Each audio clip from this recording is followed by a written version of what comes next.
Professor Martin. My name is Jordan Rosenberg, and I was willing to do the video.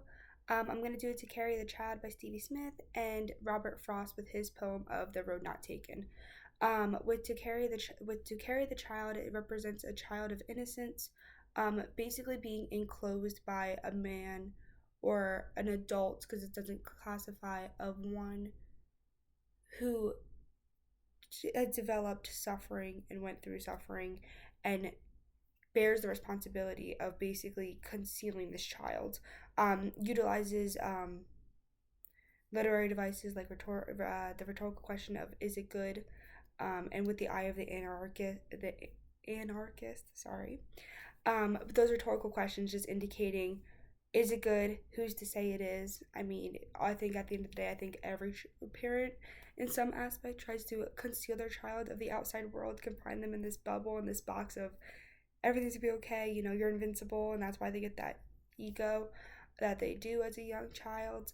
And with the eye of the anarchist, it's also that radicalist perspective of not that rather that the adult is wiser with it only due to their experience, which contrasts with the child and the innocence. And if I may say, I personally enjoyed the personification of the tears, how they came alive on the child's cheek as he is unaware of, or he or she is unaware of what is to come and what is to come of them. And the tears coming alive on his cheek really, really touched me. But in comparison to The Road Not Taken, a very, very popular poem that I've read previously by Robert Frost, basically describes two roads and which path you could take. And with that being said, the roads symbolize the choices you can make. This is one more about experience rather than innocence. But once again, they're both talking about experience, but it's basically with To Carry the Child, it's how innocence shaped that. Like, every child is up here to be innocent until, they go through life. And as so, the adult has obviously not proved to be innocent, has gone through things. And, that being said, with those experiences, it shapes you. You lose those innocence with your experience. And that's what's shown with the road not taken, because you could always think to yourself, well, I didn't take this road, well, I didn't take this road. It doesn't really shape if you're guilty or innocent in that sense. Rather, it just, you got two choices to make, and how difficult it is, and which choices you do make, and how that shapes you as an individual.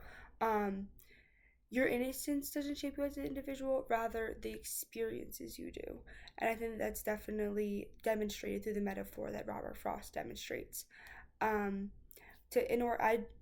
like to carry the child more, but both into contrast with each other. It is both just about experience mostly.